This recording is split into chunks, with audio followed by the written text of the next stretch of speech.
Olá, paz do Senhor, queridos, dando continuidade aqui às 7 igrejas da Ásia Menor, consideradas as 7 igrejas do Apocalipse, do capítulo 2, versículos 12 ao 17, falando sobre a igreja de Pérgamo. Vamos ler o texto?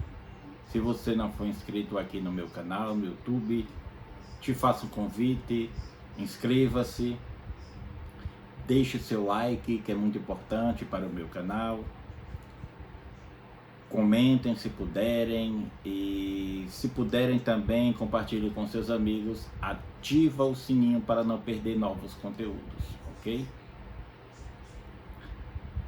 Vamos ler o texto. Carta à igreja de Pérgamo. Apocalipse capítulo 2, versículos 12 ao 17. Diz assim a palavra do Senhor. Ao anjo da igreja em Pérgamo escreva: estas são as palavras daquele que tem a espada afiada de 2 gumes. Sei onde vocês vivem, onde está o trono de Satanás.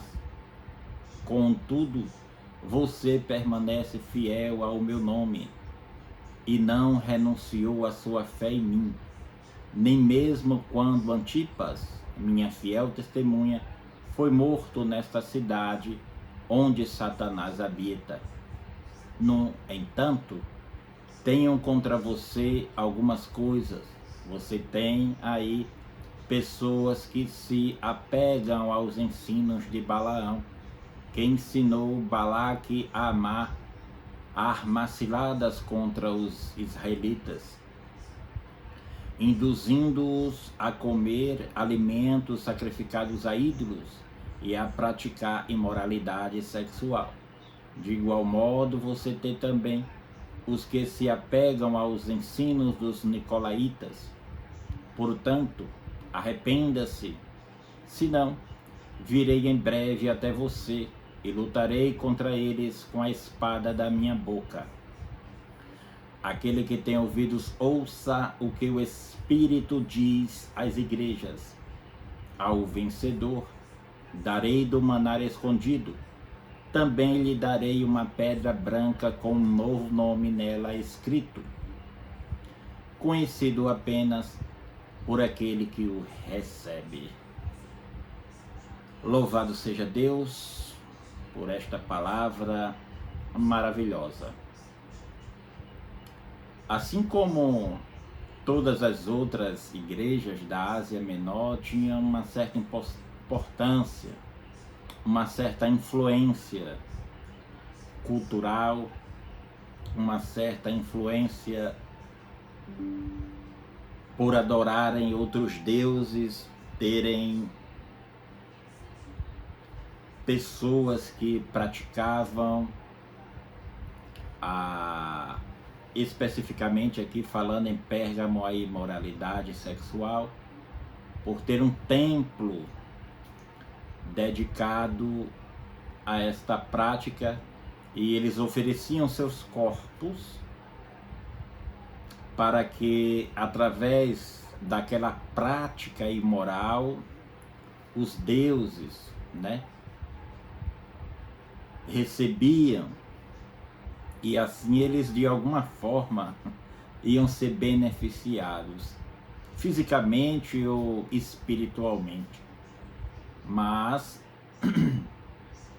Jesus, ele diz que tem a espada de 2 gumes. Jesus começa falando de espada no texto e termina falando de espada também, por ele mostrar, se apresentar com esta figura,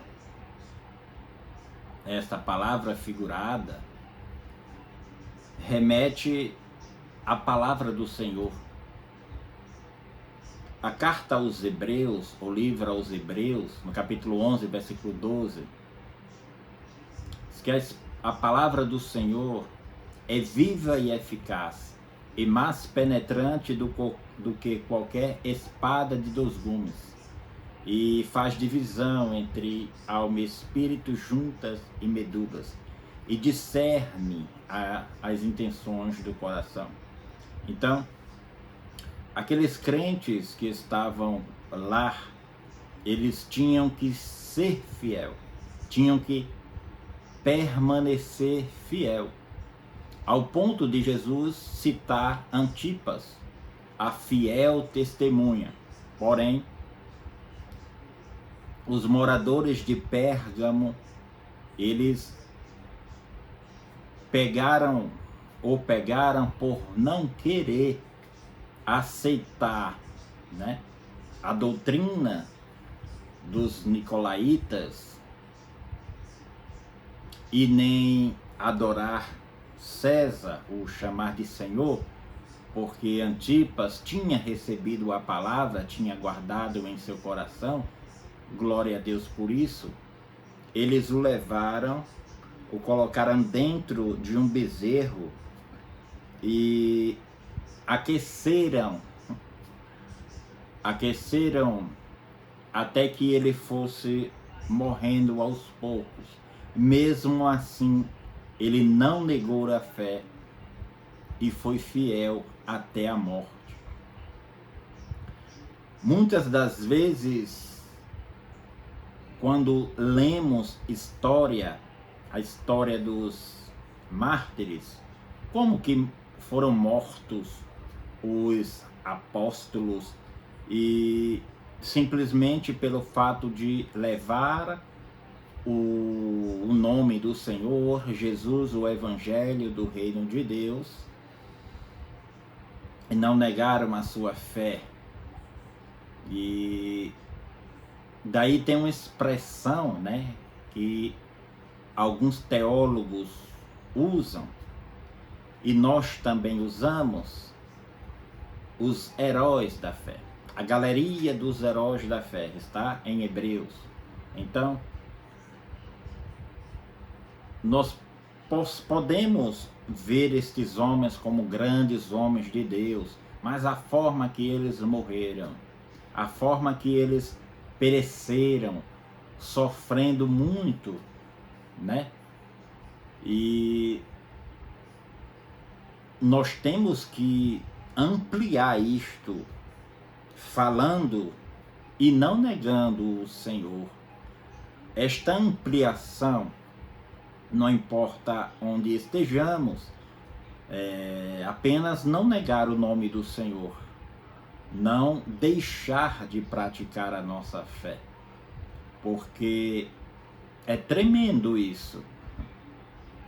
Você saber que vai morrer e não negar aquela pessoa que um dia morreu por você. O Senhor dos Senhores, né? O Rei dos Reis.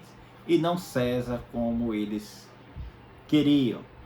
Se eles nomeassem o nome de César da forma de adorá-lo uma vez no ano, eles poderiam adorar outros deuses, porque tinha outros templos lá, principalmente uma das maiores bibliotecas contida provavelmente 200.000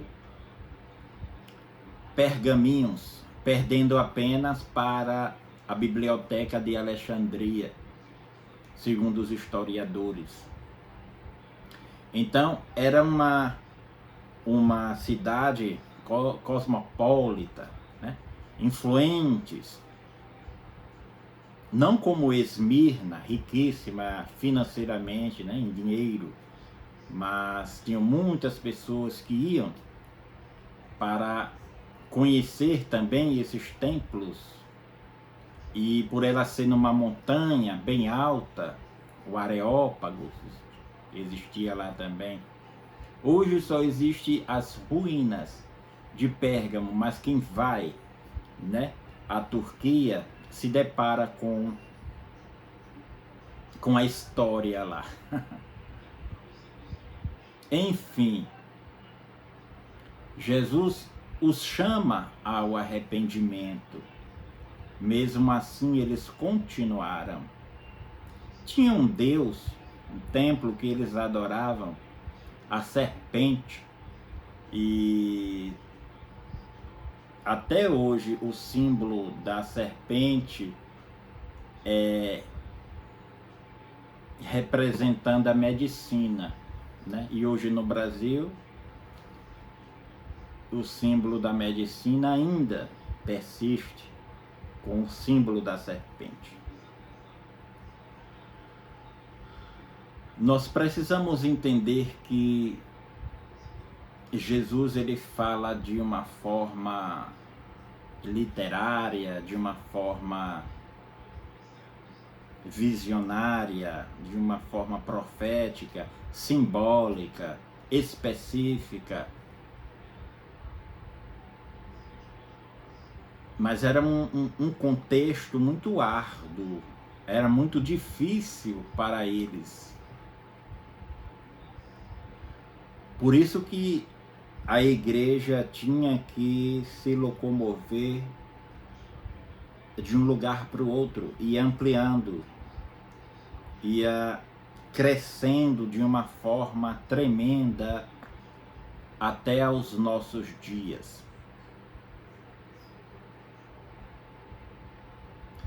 Existem as seitas, as heresias, os falsos mestres, os falsos profetas, os falsos pastores. Mas um que é para sempre e pode se tornar o teu amigo, teu companheiro, o seu rei, o único Senhor e verdadeiro, se chama Jesus Cristo. Confia nele, arrepende-te, volta para o primeiro amor, a praticar as primeiras obras e continua firme, assim como o servo do Senhor Antipas. Observa a forma que ele morreu e não negou o seu nome. E hoje, por tantas poucas coisas, picuinhas, tem gente que nega, né, o nome do Senhor.